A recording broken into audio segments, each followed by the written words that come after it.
start whenever you want. Oop. I had a question. Sorry, I could get back to where we were. We were at pruning, right? Yes. Somebody put a lot of slides together. Oh, up. Okay.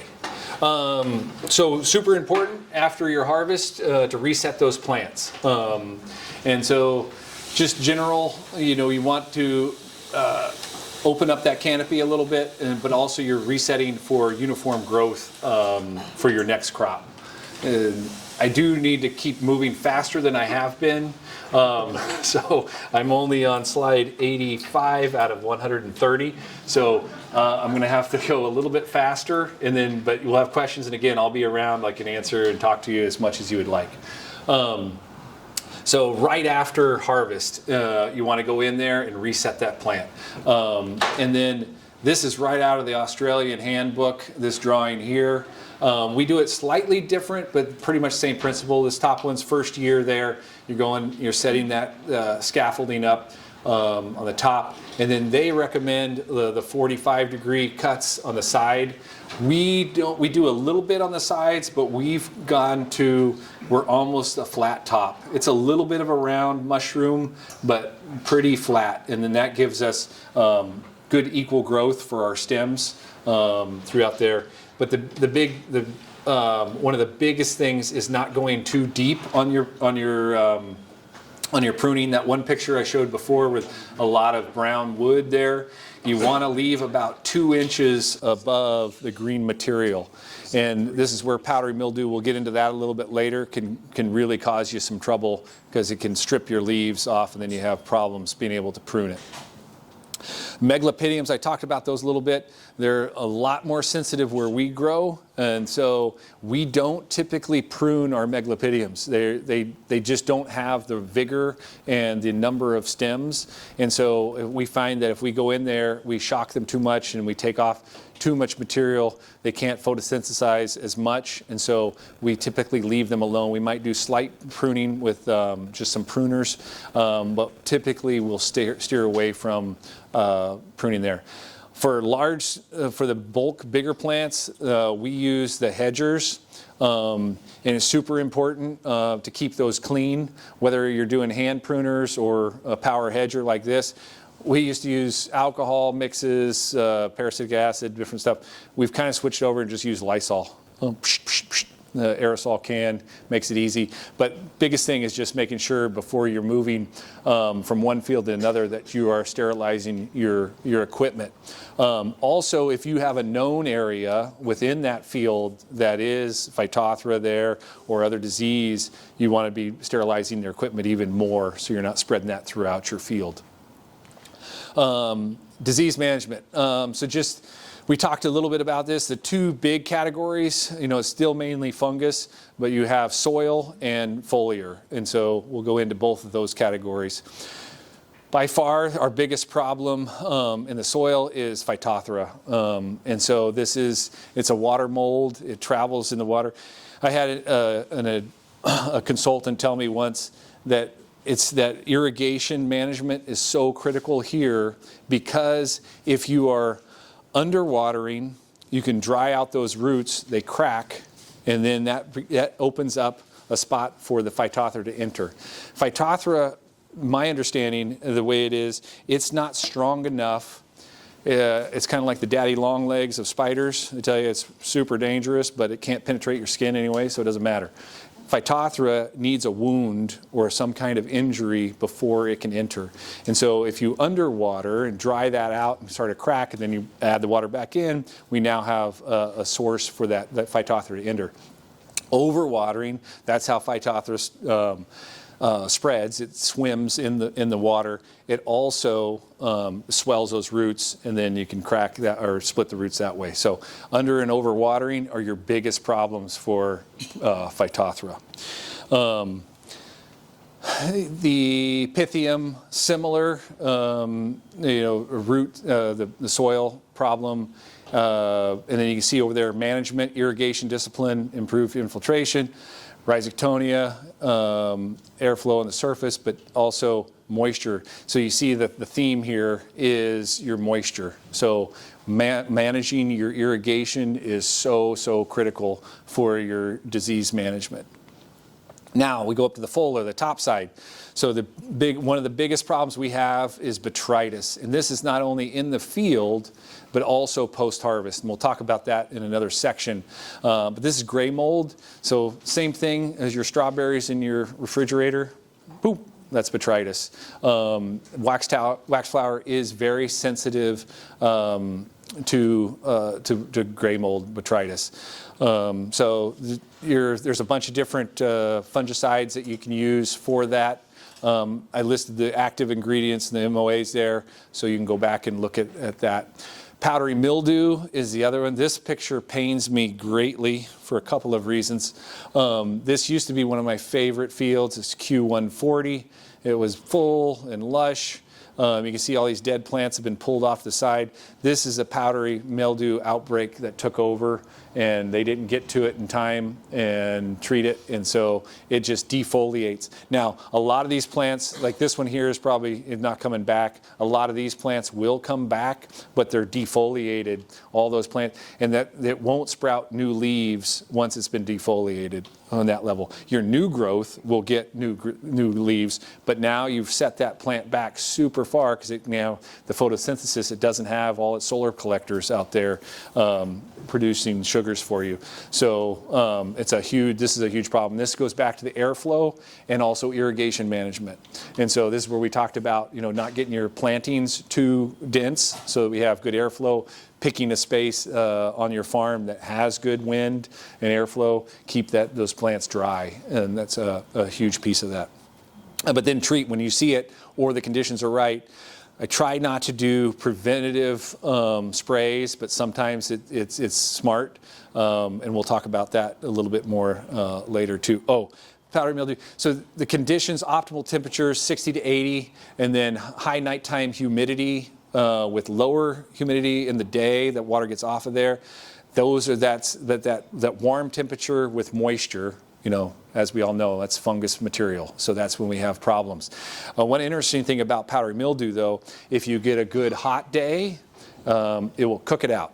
You get up above 90, 95 degrees, it cleans it up. It'll wipe that out. Alternaris, leaf spot, not as big of an issue for us, but I wanted to put it in there as well. Humid climates, again, we're going to go back and beating that poor horse. It causes more of the problems. Pest management. Okay, so going into our actually insect. I don't know so much on Hawaii, but for us, we do have aphids. Not a huge problem for us. Again, the funguses are more of our issues, but we do have some. This is piercing, sucking, and then earwigs. I don't even know if you have those here. Not a big problem for us, but it does. They will come up and actually chew on the flowers, and so that could be a problem. After I built this slide, I looked it up, and you guys don't have any of these. So congratulations, but I'm sure maybe you have something else. I don't know, chickens or something that come in. But for us, it's really this young stage is they're vulnerable. So I don't know what other pests you have, but you can see in this picture, we got baby plants here. See these big gopher mounds right here? They'll go in, chew that. Squirrels will also come in, and rabbits and chew those baby plants. Once they get up juvenile and above, it's not really a problem. So just your IPM, just a little bit of a general all over. Okay, I want to spend a little bit of time here. I've kind of gone over and talked about conventional agriculture and how we do it, and commercial-wise, and my agronomist is old school, right from that book. I've been studying regenerative agriculture for about 3 years now, and it was mainly for another farming operation and a cattle operation, and it made so much sense to me, and I kept on thinking, how can I apply this to our big farm? And then not till I listened to Dr. Elaine Ingham, she just passed away just recently, the soil food web. Has anybody heard of her and the soil food web? So yeah, the microbes in the soil, and then it was totally eye-opening to me. And it really is about your soil health, and then your soil health is going to help your plant health. Your plant health then is just like us. The healthier we are, we can be exposed to COVID-19 or whatever and not get it if our system can fight it. And so over on the right-hand side, that's a plant health pyramid. That's John Kempf. That guy is amazing, the amount of information he has. And he's got a quote there: healthy plants can become completely resistant to disease and insects. So starting at the level 1, if you get your plants, he says most commercial plants, and he talks a lot about corn and soybean, but they're only at 20% efficiency in their photosynthesis, so you get that up to where it should be, producing more sugars, and then you just work yourself up that chain to where you get more complex compounds and lipids, and then these plants virtually become self-sufficient, both in nutrition as well as disease protection. This BRICS level, that's a much simpler system to measure. Use a refractometer down here. And then so basically it started back in the grapes, I think in the 1800s. You take some leaves and you squish them, get the juice out, and then you look at that refractometer and it will show you the percentage of sugars in those leaves. Dr. Thomas Dijkstra, this is his, there's a lot of people that do it, but he's one of the big guys in the circuit that talks about these BRICS levels. And so similar to this, being self-sufficient and being able to disease, this 12% level right here, if you get your BRICS up to 12, you get into this, and that's right on the raggedy edge. The no insects or diseases. Again, that plant is now functioning at a level where it can produce its own defenses. This is where I want to be. So this is where we're moving. A lot of that compost we were talking about, trying to get away from spraying, we'll talk about weed management and glyphosate and stuff like that. Really trying to move away from that and getting into more of this. It's almost like somebody had a design when they built this system. It works phenomenal, and we kind of muck it up. So trying to get back away from chemical sprays as much as possible. Right now, we can't get away from it completely, but the goal is to get there. It's very interesting. You can see here, like these lower piercing, sucking, like aphids and stuff will drop off at 6 to 8. The principle here is that their digestive system, they don't have a pancreas, they can't process sugars. So it will turn to alcohol and kill them. So as they're eating, and then they go all the way up to grasshoppers, they can handle the highest level of sugar. So they'll be the last ones they can still be feeding. So fascinating. I would love to talk to anybody about this. I'm listening to podcasts about 1 to 2 hours every morning on this stuff. But I believe that for Kindle Farms, I believe this is our future to be sustainable and go on to the future, is breaking that cycle and getting into more of this. And so we're doing huge trials on the farm right now, trying to get away and break into this. So I would recommend looking into that. Just because it's overall, I think it's the best way. Weed management, so lots of pressure comes with disease, nutrient theft, all that kind of stuff. This also goes back to soil health, and there's an inlay of the regenerative agriculture in that as well. There's problems there. So how do you address it? This is, mulch and compost layer in between your rows. We've done this. I like it. It's expensive. It's not a fix-all for sure. We get some rain, and it's going to push weeds up through there, but it helps the soil. It does help to some degree. It's not by no means a cure-all. Now you can get in. You can see here.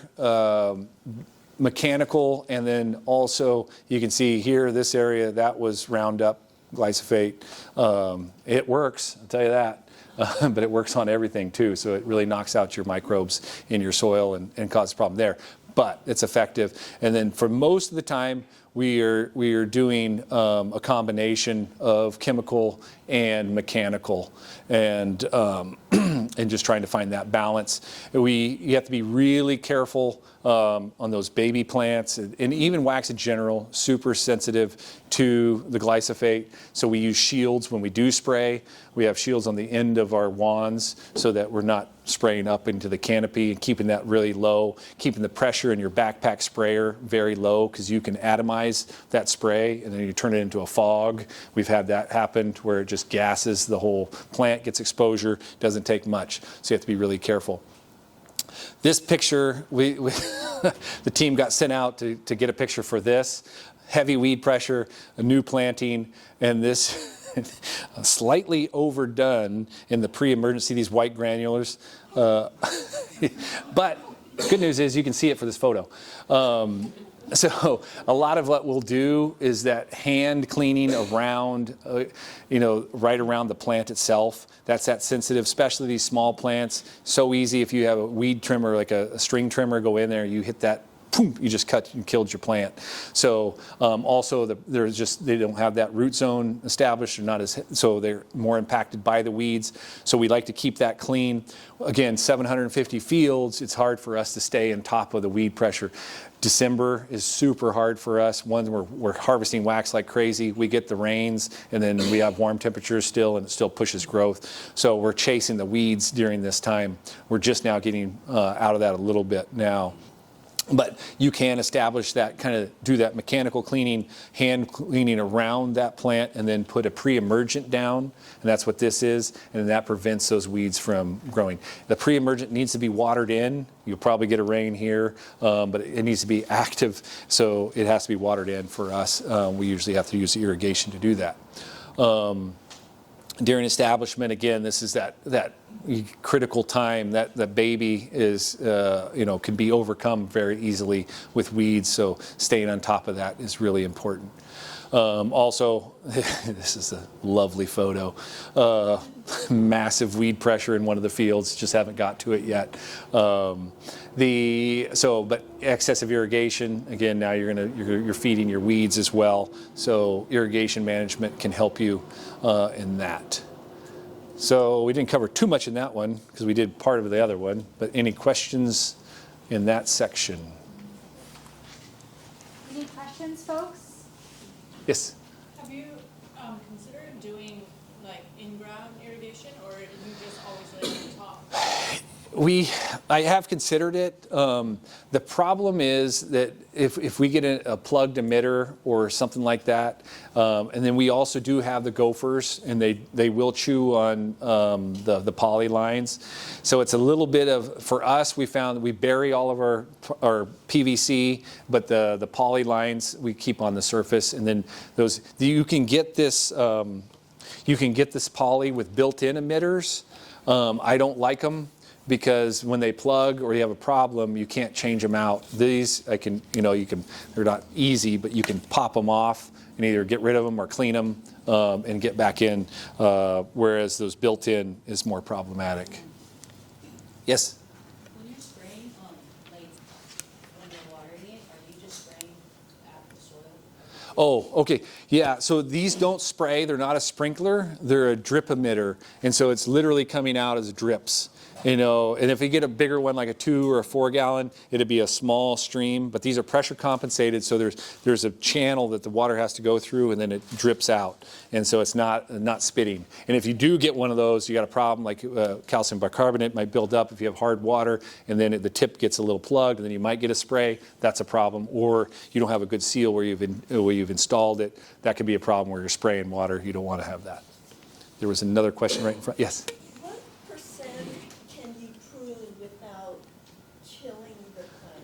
Yeah, so eucalyptus, much more forgiving. We want to come back, we want to leave at least 2 inches of leaves, green leaves on there. So if it's dead or just wood below that, and then you've got this growth you just harvested, you want to cut no more than 2 inches above that green. You don't want to go below that.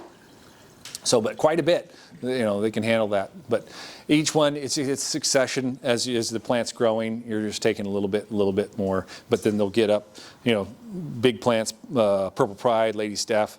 Eventually they'll be all the way up to here, and they'll be growing 6-8 feet. You're taking those stems off. Troy, I have a question for Yes. you. I'm talking about pruning and planting. What are your thoughts on using plant staking for wind protection? 'Cause here we have some strong trade winds, and even Kona winds can really affect our Yeah. plants in general. So I was just hearing about Kona winds the other night from Neil. We have Santa Ana winds. That usually drives our wildfires in that region. And there's 50, 60 mile an hour sustained winds, hot, dry. We have problems more when we have younger plants and wet soil. So it just can't hold up. So after we have established and they're good, we usually don't have any problem, even with the high winds. Now, it sounds like you guys do have soil depth issues. So if you're not having that depth as anchors to hold that might be a problem. But we do. Sometimes we will stake our juvenile plants that have a lot of growth real early. They're just screaming and they're jumping up out of the ground. We will stake those and try to hold those because they get vulnerable, especially in the winter storms. Great, thank you. Any other questions? A question about using pre-emergence, using the Yeah. granular. Does it build up in the soil over time? We don't use that much, and usually it's only during the establishment phase. I can't answer that question completely. We used to, when we were growing sunflowers, we used to use it every season, and it didn't seem to be a problem. I say that, and then at the same time, I'm saying I want to get away from that stuff. So, yeah, I know it's one of those hard things. It's like, I'd love to just pull those levers and okay, we don't need to spray fungicide. We have a full drone operation. We have a 12-foot wide drone that sprays fungicides. We're very efficient, but I hate it in one way. But at the same time, it's that or not harvest flowers that pay our bills. So it's like, I want to get to that point where we switch over. Well, the nice thing that you said about the drones was you guys were using about 4 times less product, right, to spray the same amount of space. So it's actually really good in that. Yeah, in that way, yes, we're much more efficient and effective on the process. So it has helped. It has helped in that side. And you're reducing exposure because somebody in the field actually spraying it. So I love that. Yeah, the drone has been really, really effective. And so, yeah, it's a great program, but it's still the fungicide. Yes. Since we're on that topic, I wanted to ask you about plant density. You said Yes. you were thinking about changing. Opening it up. Is that for new plantings, or are you going in and thinning out? No, yeah, I'd be pretty hard pressed to go in and take out a live plant. So all the new plantings that we're doing right now, we'll do.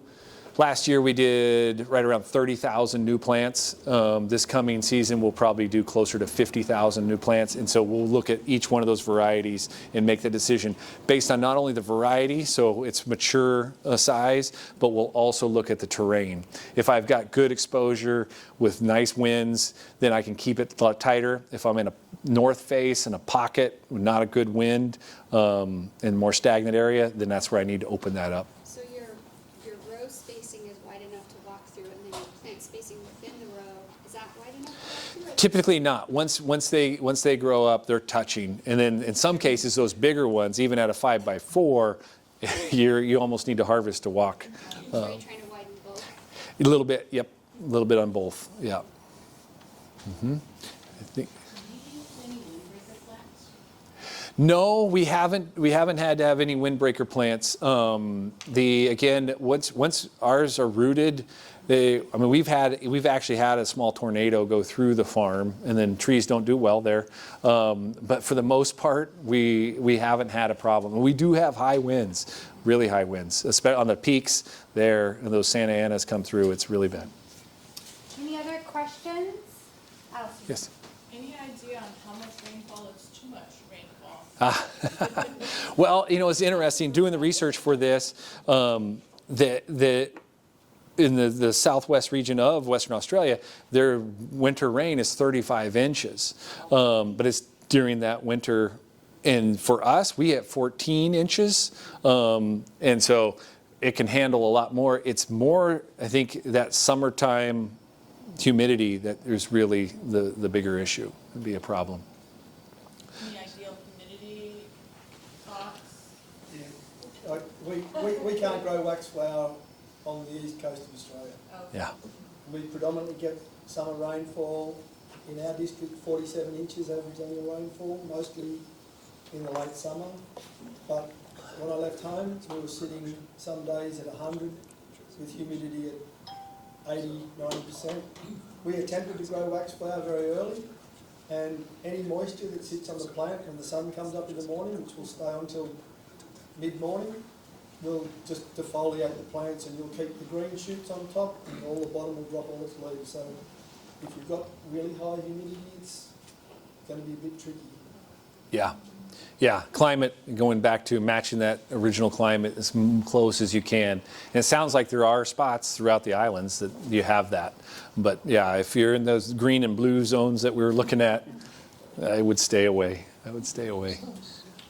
Unless you like pain and misery. Have you found any successful farmers doing wax? Yeah, Ocean View. So yeah, you got a couple out in Ocean View and super high elevation though. Yeah, way up. So what's your elevation there? I'm at the beginning. Okay, so they're at closer to 2 to 3.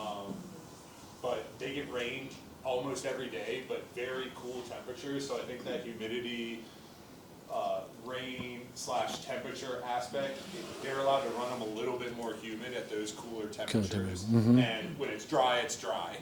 Yeah. So they have mostly dry conditions. Yeah. And then they've also had success in Waimea, in the Hawaiian homelands area. So real dry, kind of right up on Mauna Kea, not closer to town where it's wet, but very dry areas. There's some production there, successful production. And then Kula might have something there. What's the lifespan on those production? Like, is that just 3 years in, or they've been doing this for over 10? So in Ocean View, it's longer than 3 years. I don't know their exact time, but they bought the farm, and he's been farming there for more than 3 years. And then Waimea is only about, when did Malolo release those plants? The most recent? Yeah, That was probably 2022. 2022. So that one's 4 years old. Okay. Because we grew waxflower at Malolo when I was junior high. It didn't work long term. Yeah, But it's the humidity, it's gotta be, and we're up 2,700 feet. Oh, okay, yeah. So I wonder if it's like, for a while it'll work, and then just to You said expect 7 this and years. treat it like a succession crop maybe, and it might fly, but Yeah, wonder I if think, there's- yeah, I think if you're gonna try in some of these conditions, it would end up being something where you would be replanting consistently. And I know I've had this conversation with like Jamie, and some people just don't think that's sustainable, especially with the lack of supply that we have in plant material. You basically have to be a in-house production facility and planting, and so it might not pan out financially. But right now, with the fact that waxflower is expensive, they can't get it anywhere else. It might make sense for some folks. Yeah, I think that the temperature moisture ratio is the important. 35 inches of rain for us would be a record year, but it all happens during that colder period, that milder temperatures, and so not having that moisture while you're having the heat is the big problem. How about in Maui? Is there any good area for growing waxflower? We are still, Paige was just talking about how historically they grew it more in Kula. Does it do well at Kula Egg Park? A little lower? No, I think we did better when, well, just in 35 years, our climate has crawled up the mountains, so we aren't acting like we used to 30 years ago when we were growing the wax. So it might be hotter, drier. Yeah, I think same thing, hotter, drier, it just really doesn't like the humidity, especially on the windward sides of the islands. I think you'll have more fungal issues. A good question. When do we get the copy of the things so we can look? Waxflower variety can, I'm in mine now. yeah, so I would be the agent that would work with you, and so I can help, you know, we're limited on the varieties that we have, right? And what's available. But, you know, speaking with Troy and Jeremy and other experts, Paige, we could try to figure out what would be best on there. But I think the recommendation is basically gonna be No, I think that was it for 3 or so production. of each variety. I think, yeah, we're Try them harvest and out. post-harvest. Don't Is that expect over, it is to that- be something Perfect, that's gonna, because you know, then we pay your can chat a mortgage little bit longer. I was just necessarily. checking to see if It there were sounds more like it's taking up to slides, 7 because, years to yeah, then we make can sure go that into their harvest and lifespan is post-harvest. long enough. For me, But if 7 we years wanted is to a like pretty go good back time on frame anything, for because we still a have some plant, time. even though they can Just live wanted to let you 30. know you're doing great. I'd rather do like 15 years or so out I'd of be it. happy with 3, you know? Okay, there you go. See? You know? Yes. When you're taking out of the greenhouse, your transplant, are you watering once a day? Or how? Well, it really depends on the timing. So, like, like fall, we'll still have if we're putting plants in the ground in October. I usually don't do anything in September. We're just still too hot. You know, we have Santa Anas even into October, but it starts to lessen. But we still have high temperatures, dry, and so sometimes we're as much as once a day. But usually it's every 2 days. But it's just really conditions dictate all of that. Yeah.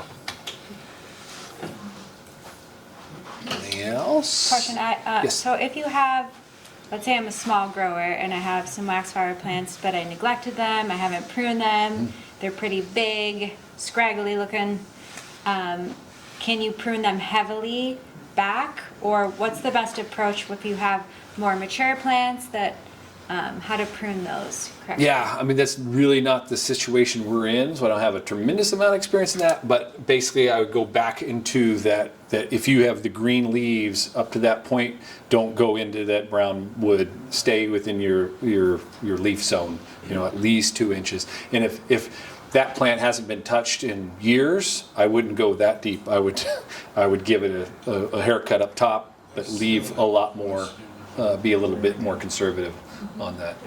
Great, thank you. Yeah, but yes, we've got wild plants growing around in other farms that have been left over.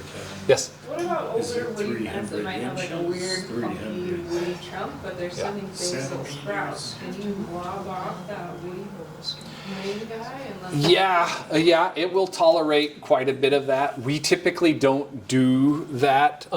It was interesting. I went back for this presentation. I read the old wax manual from the Australian government, and it was talking about going in and especially those denser plants and doing trunk pruning, going down and get some of those main lines. We don't do it for labor wise, but it's interesting. I was talking to the team afterwards. I'm like, we might need to look at that. Maybe we go in there. You just have to be careful not to go too crazy. Eucalyptus, you can coppice that thing right back to a stump. Not so much on a waxflower. You got to still leave some of that. Lots of Myrtaceae do have regenerative epicormic shoots under the bark, but wax flowers and there's other small flowered tea trees and things that don't have that capacity. So in nature, they're the species that are killed by fire and then regenerate from the seed in the seed bank. Whereas some Myrtaceae like eucalyptus will regenerate from epicormic buds after fire. But a hard prune into leafless woody stems on waxflower won't work, but if you get the guidance from, say, a low basal shoot, you've got this funky stem, go for it, because that will take hold. But generally speaking, Beckias and tryptamines and leptospermums and camelorsiums More don't. sense. But Yeah. that idea of thinning out old shoots is perfectly valid if you want to get a bigger open bars on plants as they start to really mature, rather than create too much density, particularly in high humidity. Yeah, I think that's a great point, Jeremy. Here for you guys, like it doesn't make sense for us because we don't struggle as much with that, even though it is a problem. But small grower, you can go in there, take a little more time per plant, open that canopy up, take some of that center out, you know, some of those, and then you're going to have much more airflow, a lot less problems with humidity. I think it's a great idea. Yeah. And oh, just one thing, I'm sorry, I'll get back to you. The fire, yeah, unfortunately we had, in 2007, we had a wildfire come through. We lost 75% of our farm. It wiped out and all of the wax was gone. And then, but the ukes, we reran our poly and, trimmed them up and boom, out they come. So that was our saving grace. We were able to get our eucalyptus back up the next season. Wax was a whole other game. We had to start from scratch. Yes. So how can waxflowers do well by digging them out and transplanting them? I've got one maintenance guy, and he's got a green thumb, and he loves to play with that kind of stuff, and I get really nervous. They don't transplant well. It's like, yeah, if it's one time, once you go from your nursery pot, whatever size it is, I would not recommend once it's been in the ground, even just a little bit, is retouching that. There's going to be problems. I think that, sorry, just on that point, a lot of Australian flora resent root disturbance altogether. Yeah. And like, in Australia you can dig a camellia and dig an azalea and take the root ball right down and move them, but try doing it with Australian flora. They're just really resentful of any disturbance in the root. And many species that tend to be a little bit shallow rooted, even vigorous cultivating and hand weeding around can be enough to really upset them and put them back. So my experience from trying to transplant is, unless you've got a big excavator and take a big lot, don't tempt fate, because you'll probably end up losing. I agree. Alice? I was just going to ask, I know we talked about cutting propagation. Is there any viability in seed propagation for wax? We have never done it. I don't know, Jeremy, do you have any experience with that? The only seed production that happens was very early in the industry, but once varieties were made available, cutting propagation took over. But with the breeding of waxflower, it all begins with the seed. But the seed, they germinate in vitro in tissue culture. So they do the purposeful cross, germinate them in vitro, and then they work with that. But generally speaking, you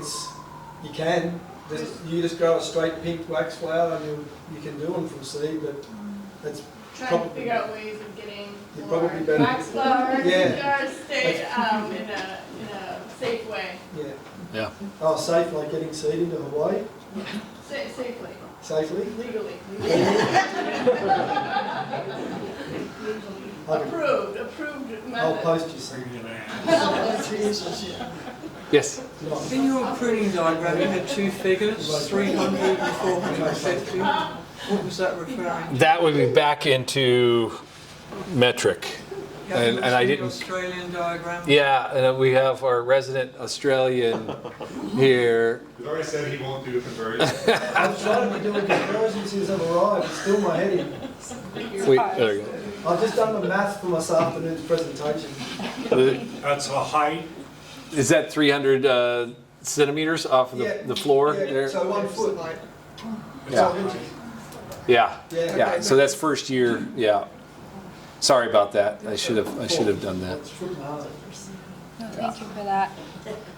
I have a question. Do you ever recommend pruning your seedlings before you plant? If, let's say, if they get too bushy, you forget, and Yeah. in the nursery, do you prune the nursery plants Yeah. before the field? Yeah, that goes. Yes, we do. So if those baby plants are starting to fall over, it's really important to take a little bit off of that, because they will struggle in the field. Now they have no support from their brothers and sisters, and they're out there by themselves. Then they're getting to get the wind, but also, and I think more importantly, is to start establishing scaffolding. Some varieties are going to be more prone to just going vertical. They'll bush out, but some more than others. But what I really want to do is I want to establish that scaffolding and that branching down low, because what you guys were talking about here with that wind, it's the same thing. If I have a long trunk before I get this big old lollipop on top of it, now I've got this sail up here, so I want that established as soon as possible. I want to start to get that scaffolding growing out. So yes, we do. Thank you. Yeah, so even, like I think I touched it in the slide, if you go back to those slides in the shade house and stuff, if we start to get a little bit more growth there, and even in the hardening. But what we don't do is we don't, once we already have a huge shock when we transplant them into the field, we don't prune them at that time. It's just too much, because then I'm hitting them twice. So if it's like, ooh, it's on the borderline, we've already done it, leave it alone for a little bit, let it get established. About 30 days later, it's like, okay, some roots are starting to get out, then we can go back in and do a little bit of tip pruning. Like that. Anything Any else? other questions? Yes. Yeah, one more. So we do have rats, right? Oh. Do you think they would? Yes, do anything? probably similar to I call our ground squirrels rats with fluffy tails. I'm assuming those rats are going to be chewy. I mean, yeah, they eat everything. So if they are eating other small plants, baby plants, you would be vulnerable there. So, yeah, I had the fortune. We had a food project at the property there, and through that food project where we grew food for the local pantries, I met a retired park ranger, and so he became my farm hunter, and we knocked back the squirrel population quite a bit through that. So that's my favorite method, because we have done poisons, we've done all kinds of owl boxes, we've done all that kind of stuff, but actual air rifles are my favorite method of taking care of those critters. Yeah, I know. In doves, that's kind of when I got down there. Well, two quick stories. Squirrels, when I first got there, I'm like, whatever, not a big problem.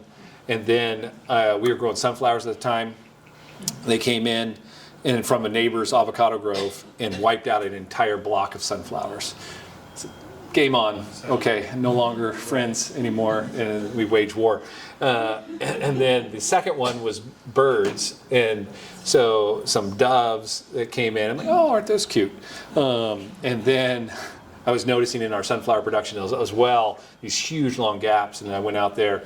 I took one of them out, and he had 30 seeds in their gullet, and I was like, okay, enough.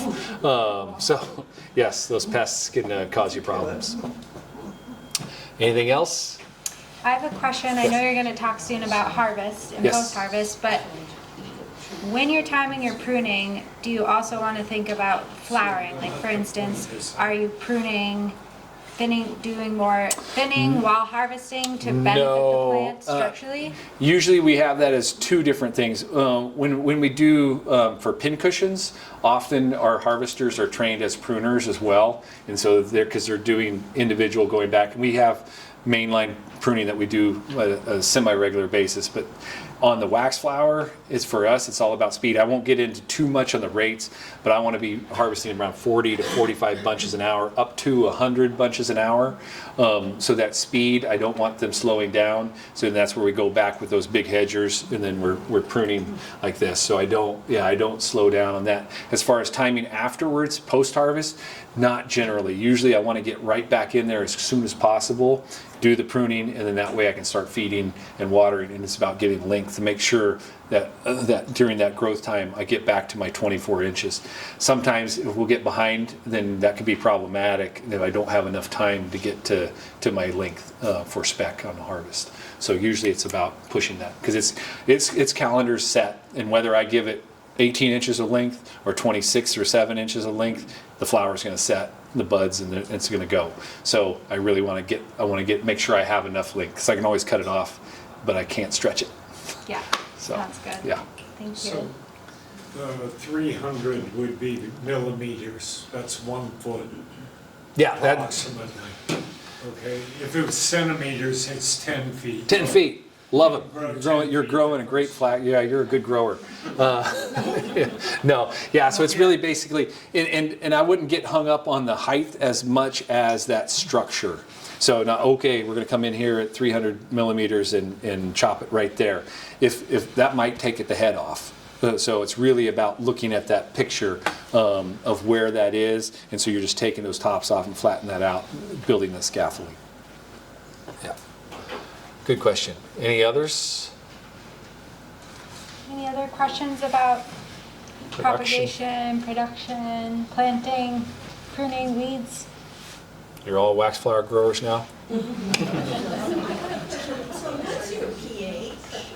pH, you really want to be close to that between 6 and 7. That would be ideal. It's on one of the slides back there. We struggle. Our water is super alkaline. We're like coming out at 9 sometimes. So yeah, we struggle with that. And so that's where we had the sulfur burners on our reservoirs where we acidify the water that way. But yeah, that's a struggle. But that's also, you dig into the regenerative agriculture, the microbes can buffer that as well as salts. And so if you have that healthy soil, it's not as impactful. Yes? So you said that you guys were into sunflowers. What made you guys switch to Waxflower? It wasn't a switch. It was, we grew both. I can't compete with Mexico on price on the sunflowers. So sadly, it was our 3rd largest crop. We used to do around 300,000 bunches of sunflowers a year, and I can't compete with Mexico anymore. So yeah, I had to stop that one. About now with the challenge. Well, I know the very first time this happened, we were at the IPA when that first round of tariffs went off, and that was an interesting conversation. I was in the bar with people from Australia, people from Ireland, people from where else? Another grower, Netherlands, and everybody was like, "Arr!" And I was like, yeah, I'm so upset. Especially Mexico and Colombia, those are the big ones. But Mexico had an exemption on that first one so all of the produce and the flowers. I'm like, okay, because that really could have been a game changer for us to get that back. I don't want to get too much into politics, but this new one, this blanket, I don't know, could be a game changer for us. Because what's that? Yeah. Yeah, I know it. I had people, you gotta start planting. I'm like, oh yeah, no, we'll see, everything changes in a week. But yeah, so we'll see what happens. Have you seen any, now it seems like there's a renaissance for United States grown products. Have you seen any? We've been through that whole thing and the marketing and the local, and we used to do local grower events. We'd go to grocery stores, and my cousin and I would be there and meet the farmer events, and I don't know, it's tough. Why does Walmart still exist? It's price. It's not because you feel great when you leave Walmart. It's because that's like, I gotta go. I left half my soul in Walmart at Christmas Eve one time. It was brutal. But yeah, so I there is some of that, but it's not enough yet to move the needle. It really comes down to that price point. That's what seems to drive that, because most of the business is shifting out of the wholesale into the retail, grocery stores. That's where a lot of people are buying their flowers, and then they have the access to all these giant growers in Colombia, Ecuador, and stuff. So it's a challenge there. There are some do appreciate and will do that, but not as many as I would like. Yes. Anything else? I have one last question. Yes. And thank you for talking about diseases and pests. What about grafting? Have you noticed, can you graft for disease resistance or You missed a prevention? great dinner conversation last night. It was, yes. We don't, on Waxflower, I haven't seen a lot. More Protea, pincushion, the leucodendrons, all that stuff. I haven't seen a lot. Jeremy was talking about some really interesting stuff, and I don't know. Has anybody done it in wax? Yeah. Have they? Okay. Yeah, particularly the megalopetalum varieties. Oh. They use uncenatum as the rootstock, and then sometimes, because they're a little bit far removed within the species, within the genus, they use an intermediate, and then, so yeah, they've been grafted. Did you just say 3? Yeah. What? They do 3. So they do, because the megalopetalum variety, which are the real big ones, Yes. are a little harder, as you were explaining, to grow. Yep. And the uncenatum rootstock is tough. They use, and because they're not immediately compatible, they're too far away. They use an intermediate rootstock and then put on top. And yes, it has been done. Wow.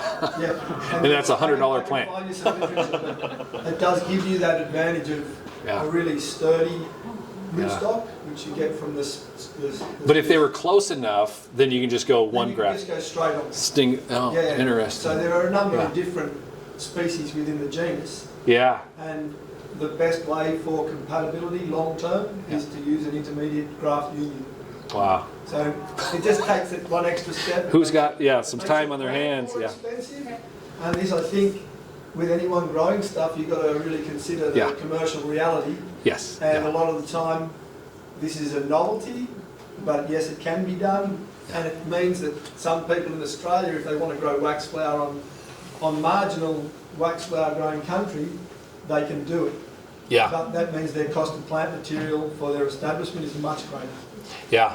Yeah. It's one of those things. Let Russell do all that and get it figured out, and then You guys have publications on that. Yeah, we Yeah. do. I can get you would have met the guy at IPA, Jonathan Leadbetter, when he was working for the Department of Primary Industries, was playing around with Ariostemon grafting, and there's guys who are Baronia grafters and stuff like this, and they've done it with waxflower. So there is stuff that I can send you the links or something. Yeah. We're going to make Jeremy an honorary extension agent. I think so. I know it. I'll become the Australian snitch, giving out all the